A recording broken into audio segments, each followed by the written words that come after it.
Second जो हमारी problem है, क्वेश्चंस अगेन आप लोग अपने पास लिखते जाएं और एंड पे हम सारे क्वेश्चन रिजॉल्व करेंगे, कोशिश हम करेंगे सारे क्वेश्चन को रिजॉल्व कर सकें। सेकंड जो बहुत बड़ी प्रॉब्लम है जिसका ताल्लुक सेकंड हमारी थर्ड प्रॉब्लम से भी है, लेकिन ये एक उससे पहली प्रॉब्लम है, इसको हम कहते हैं इम्पल्स बाइंग। इम्पल्स बाइंग का बहुत आसान लफ्जों में अगर मैं बताऊं तो इम्पल्स बाइंग का होता है कि आप अपने सिर्फ इम्पल्स की बेसिस पे कोई भी चीज बाय कर लें।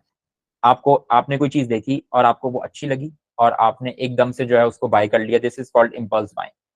और ये ऑनलाइन शॉपिंग की वजह से ये चीज बहुत ज्यादा आम हो गई है। पहले ये चीज सिर्फ जब होती थी जब आप किसी सुपरमार्ट में जाते थे या किसी सुपर स्टोर में जाते थे, किसी I don't know video games की शॉप में जाते थे, पहले ही सिर्फ जब होती थी।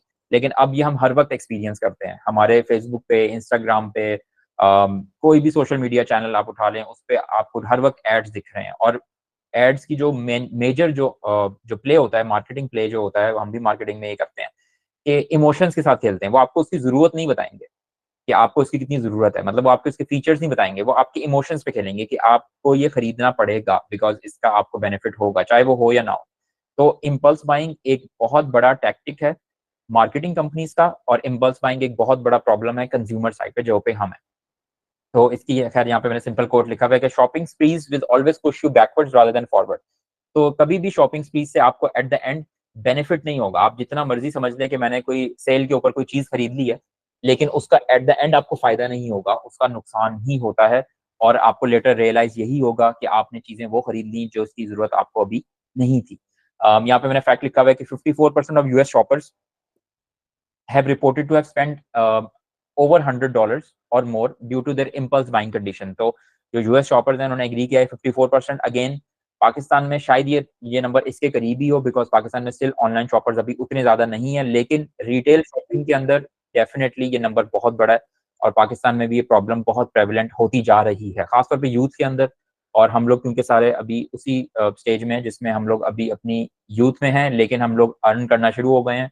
तो हमारी ये जो इम्पल्स बाइंग वाला मसला है, इसकी वजह से क्लटर हमारे घर में जो है वो ज्यादा होता जा रहा है और हम लोग ज्यादा से ज्यादा चीजें खरीदते जा रहे हैं। हमें रियलाइज हो रहा है कि हमें इन सब चीजों की जरूरत नहीं थी। अभी भी थोड़ी देर पहले जरा सा कुछ ना कुछ आया हुआ था तो मैं सोच रहा था मुझे बहुत काम की चीज है, लेकिन जब मैंने उसको देखा तो मुझे लगा नहीं इतनी काम की चीज नहीं है। तो ये खैर प्रॉब्लम एक बिल्कुल प्रेवलेंट है, इसको कंट्रोल करना बहुत जरूरी है बिकॉज इसको आप कंट्रोल नहीं करेंगे अगेन वो जो ट्रैकिंग एक्सपेंसेस वाला पहला प्रॉब्लम था वो करने के बाद आपने ये वाला इस वाले प्रॉब्लम को रिजॉल्व करना है। इसको रिजॉल्व कैसे करते हैं? अच्छा, इसका ना सिस्टमेटिक तरीका है जो कि मैंने इम्प्लीमेंट किया है और उसका डेफिनेटली बहुत ज्यादा बेनिफिट है। वो सिस्टमेटिक तरीका क्या है उसको हम जरा एक दफा देखते हैं। अच्छा, ये अगेन शायद इसको हम हर दफा हर चीज पे अप्लाई ना कर सकें और हर चीज पे ये अप्लाई होगा भी नहीं, लेकिन ये एक जनरल रूल है जो कि मैंने यहाँ पे लिखा है कि अगर आपकी total monthly income for example 100,000 है, 100,000 अगेन किसी ने माइंड नहीं करना, 100,000 किसी के लिए बहुत कम हो सकती है और किसी के लिए बहुत ज्यादा हो सकती है, तो ये बिल्कुल एक जनरल फिगर है। तो 100,000 अगर है और ये आसान भी है इसके साथ सारी मल्टीप्लिकेशन, तो इसके मैंने 3 टीयर्स बनाए हैं, एक्सपेंसेस के 3 टीयर्स हैं, ठीक है।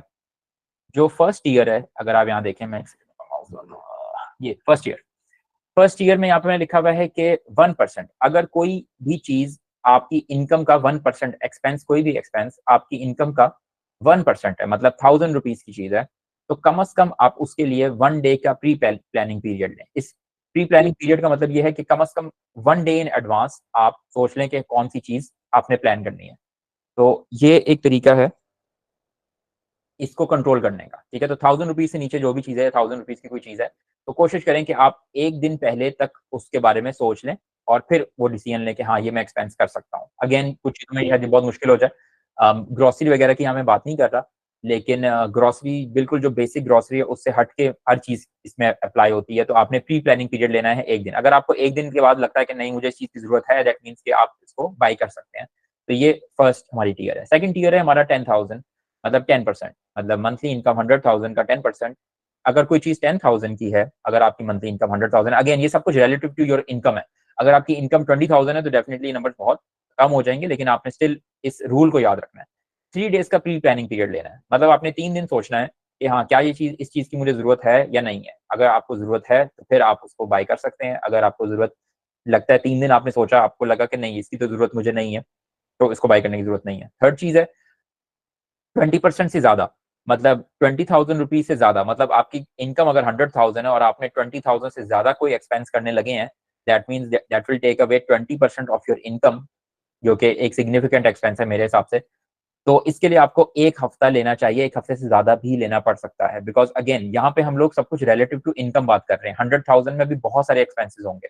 आप कोई चीज़ 20,000 की बाय कर रहे हैं, दैट मीन्स आप अपनी 20% इनकम, मतलब अपने जो आप अगर 30 डेज़ आप स्पेंड कर रहे हैं, तो उसमें से जो 20% डेज़ हैं, जो आपने काम किया है, वो सारा आप 1 सेकंड में खर्च करने लगे हैं। तो इसके लिए आपको अच्छा खासा सोचना चाहिए। और अगर आप नहीं सोच रहे, दैट मीन्स आप इम्पल्स बाइंग के शिकार हैं और इम्पल्स बाइंग आपकी एक प्रॉब्लम है। तो ये अगेन जनरल रूल आप कह सकते हैं है, इसमें कुछ ना कुछ आगे-पीछे चीज़ें हो सकती हैं, लेकिन स्टिल अगर आप कुछ थॉट देंगे, और ये मैंने बहुत दफ़ा अप्लाई किया हुआ है, बहुत सारी चीज़ें मुझे ऐसे लगता है कि ये तो मुझे 100% चाहिए, मैं उसको कार्ट में ऐड कर लेता हूँ। इवन ये भी नहीं शायद करना चाहिए, लेकिन ख़ैर मैं कार्ट में ऐड कर लेता हूँ और कार्ट में मैं उसको 1-2 दिन पड़े रहने देता हूँ और फिर मैं सोचता हूँ कि यार ये मुझे चीज़ चाहिए, नहीं चाहिए, और 90% ऑफ द टाइम्स मैं उसको फिर कार्ट से डिलीट कर देता हूँ। क्योंकि मुझे रियलाइज़ होता है कि नहीं, मुझे इस चीज़ की ज़रूरत नहीं है, मेरे पास ऑलरेडी इस चीज़ का अल्टरनेटिव मौजूद है। तो ये एक बड़ी अच्छी टेक्नीक है, इससे इम्पल्स बाइंग से बंदा बच जाता है और सिर्फ़ इमोशंस की बेस पे बाइंग नहीं करता, अपनी एक्चुअल नीड की बेसिस पे बाइंग करता है। ठीक है? तो ये हमारे पास इम्पल्स बाइंग थी, इस पे आई थिंक अच्छा, ये एक फैक्चुअल चीज़ है जो कि बहुत दफ़ा लोग मिस्टेक करते हैं इसके अंदर। इसका सिंपल सा मतलब ये है कि anything not saleable is an expense. इसमें ना वो सब चीज़ें आती हैं जो लगती हमें ऐसी हैं कि वो एसेट्स हैं। जैसे एक तो होते हैं एक्सपेंस, जैसे डाइनिंग आउट, आपने कहीं बाहर जाके खाना खा लिया, वो आपने खाना एक दफ़ा खा लिया और आपने बिल पे किया एंड दैट्स इट। जैसे अब कोई अगर लेकिन अगर कोई महँगे कपड़े खरीदता है, तो वो उसको एसेट समझता है। महँगे कपड़े एसेट नहीं है, बिकॉज़ वो सेलेबल नहीं है, तो वो एक एक्सपेंस है। महँगी घड़ी, जो नॉर्मली लोग महँगी घड़ियाँ नॉर्मली ले लेते हैं, वो सेलेबल नहीं होती, और क्योंकि वो सेलेबल नहीं होती, या कम से कम वो अपनी मार्केट वैल्यू के हिसाब से सेलेबल नहीं होती, तो वो भी एक एक्सपेंस है। तो कोई भी ऐसी चीज़ जो सेलेबल नहीं है, वो एक्सपेंस है, उसको एसेट नहीं कहना। अभी हम आगे जाके भी ज़रा एसेट की डेफिनिशन को रीडिफाइन करेंगे, लेकिन अभी से समझने के लिए कि कोई भी चीज़ जब आप खरीद रहे हैं, इम्पल्स बाइंग के अंदर एक बहुत बड़ा प्रॉब्लम ये आता है कि हमें लगता है कि यार ये चीज़ तो मेरी लॉन्ग टर्म में बहुत काम आएगी। अगर वो लॉन्ग टर्म में काम भी आएगी, स्टिल आप एक एक्सपेंस कर रहे हैं और वो सेलेबल चीज़ नहीं है, वो चीज़ आपके पास सिर्फ़ पड़ी रहेगी। अगर आप उसको यूज़ भी करेंगे, तो वो रहेगी आपका एक एक्सपेंस, वो सेलेबल आइटम नहीं है। हाँ, जो सेलेबल आइटम है उनके लिए रूल कुछ और है, लेकिन जो सेलेबल नहीं है वो एक एक्सपेंस है, और I do not care what your finance Guru says, और ये मेरा अपना कोट है। तो ख़ैर ये चीज़ याद रखनी है कि कोई भी चीज़ अगर सेलेबल नहीं है, तो वो एक्सपेंस है, उसको एसेट नहीं काउंट करना।